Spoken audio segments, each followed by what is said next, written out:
24 de febrero del 2022, Vladimir Putin se lanzó contra Ucrania, una de las mayores potencias bélicas del mundo. Rusia atacó por tierra, mar y aire a su país vecino.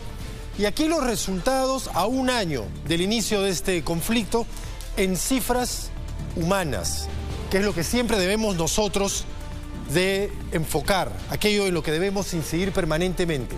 Y por supuesto, como bien señalan, las primeras bajas en una guerra siempre son la verdad y la precisión en la información.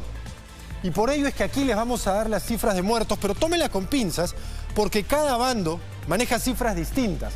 Y así también los organismos internacionales.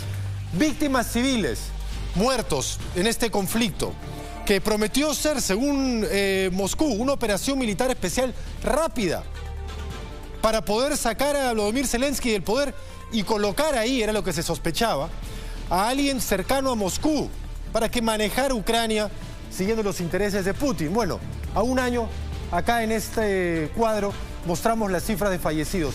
Más de 7.000 civiles ucranianos han muerto, entre ellos 258 niños. Se han atacado hasta escuelas, se han atacado hospitales. Estos supuestos misiles inteligentes que deben ir dirigidos con precisión a objetivos militares han terminado cayendo en barrios, en tiendas, en parques.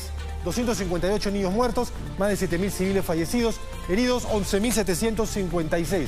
Ojo, cifras que maneja la ONU, pero que en el caso ucraniano señalan son más. En el caso de algunas organizaciones no gubernamentales que trabajan en el campo, también la cifra es distinta. Pero ciñámonos a lo que señala la ONU. Según Ucrania, y acá sí viene la gran, para que vean ustedes, la gran diferencia de cifras que cada lado maneja. Combatientes rusos muertos, según Ucrania, ellos dicen haber acabado con 140.000 soldados rusos.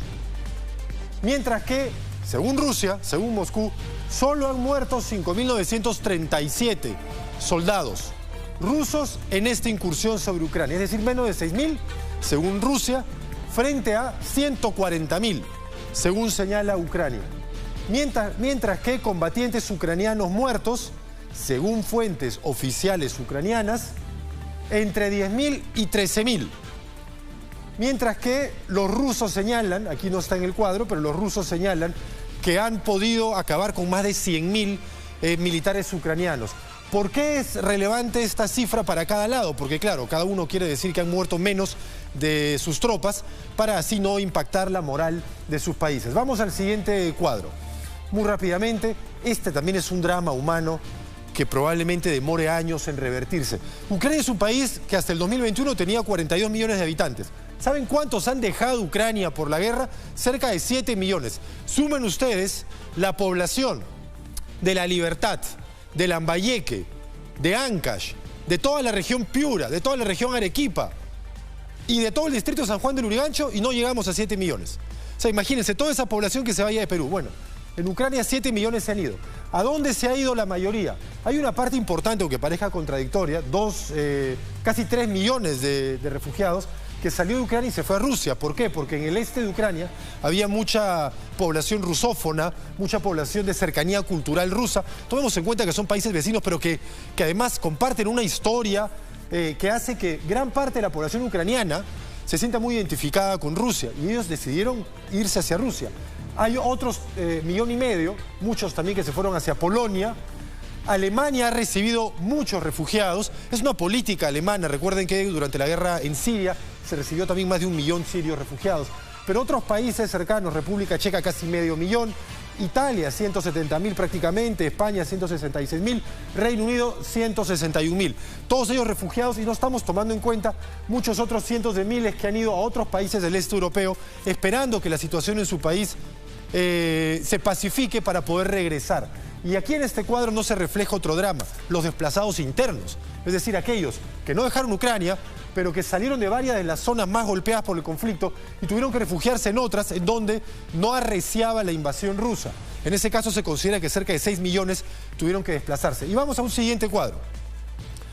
Y este acaso grafica lo que ha sido la guerra ya en el campo de batalla. Este es el territorio ucraniano antes de la invasión rusa. ¿Y por qué coloreamos esta parte, la de Donetsk y Donbass? Porque el Donbass, Lugansk y Donetsk, las dos ciudades más importantes de esta zona, porque si bien Ucrania era un país alejado de la esfera rusa y de tropas militares de Moscú, en la zona del este del mismo siempre tuvo un conflicto entre separatistas rusos y los militares ucranianos. Por tanto, el control de Ucrania sobre esta zona del este de su propio país era parcial. Luego se desató el conflicto. Vamos a ese cuadro. Y aquí lo que hizo Rusia fue, en el llamado operativo militar especial dirigido por Putin, lanzar tropas, primero desde su frontera occidental, luego desde Crimea, que se anexionó en 2014. Por el derecho internacional es considerada toda esta zona todavía ucraniana, pero Rusia tiene de facto el control de la misma. Y también sobre Bielorrusia, hacia posiciones cercanas a Kiev, la capital de Ucrania. Lo que intentó Rusia fue hacer un movimiento de tenaza, una suerte de guerra relámpago. Consideraba Putin muy confiado que este conflicto iba a acabarse en pocas semanas y que iban a poder deponer a Zelensky para poner ahí a un títere cercano a Moscú. Pero ¿qué sucedió? Encontró una resistencia mayor a la esperada. Y vamos al siguiente cuadro. No avanzaron las tropas rusas, llegaron sí a acercar Kiev, hubo una baja enorme, tanto de militares rusos como también de militares ucranianos, y así también la población civil muy afectada. Pero las tropas rusas empezaron a retirarse, dado que el armamento de la OTAN entregado a Ucrania, junto con la gran cantidad de ucranianos que decidió enlistarse, lograron revertir lo que parecía una inminente caída de Kiev. Se retiraron las tropas rusas hacia Bielorrusia, luego Rusia se acantona en la región que era separatista, como les mencioné hace unos instantes, y aquí han fortificado sus posiciones. La zona de Yersón también tuvo un cierto avance ucraniano, menor a la del norte. Esta zona de color morado es el territorio que van recuperando los ucranianos, pero conforme van recuperando territorio, lo que empiezan a encontrar son fosas comunes. Son fosas comunes y cámaras de tortura. Así también como largos caminos, y vamos al siguiente cuadro, como largos caminos que se convirtieron prácticamente en cementerios de tanques rusos, porque hubo pérdidas enormes también dentro de los militares rusos, pero unos crímenes contra la humanidad que están a la espera de ser investigados. Y aquí nos encontramos en la situación actual. Se ha llegado al invierno. ¿O tenemos un cuadro adicional o este es el último cuadro? Este es el último cuadro. Se ha llegado al invierno y en el invierno lo que ha sucedido es que estamos en una situación de tablas, digamos. Una situación en la que cada posición está reforzándose a la espera de que el clima les ayude a poder volver a iniciar una ofensiva. Ya sea Ucrania tratando de recuperar parte de su territorio en este momento de facto bajo control ruso, o Rusia haciendo un intento, luego de haber levado a cerca de 300.000 soldados, de recuperar nuevamente partes de Ucrania que han perdido en este momento. Ahora la nieve y las lluvias hacen difícil el desplazamiento de tanques, pero conforme se vaya acercando los meses de sol, es probable que los tanques Leopard 2, que ha dado la OTAN de manufactura alemana, los alemanes no querían soltar tanques, pero esta vez dijeron, bueno, vamos a dar tanques. Es probable que esos tanques puedan cambiar el balance de este conflicto.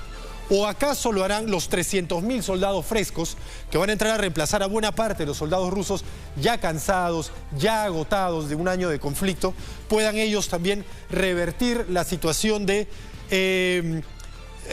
retirada que en este momento las tropas rusas vienen experimentando. Esa es la duda que tiene ahora el análisis internacional sobre este conflicto. Probablemente no haya mayores cambios hasta que se acerque mayo y empiece la primavera y con ella los nuevos movimientos.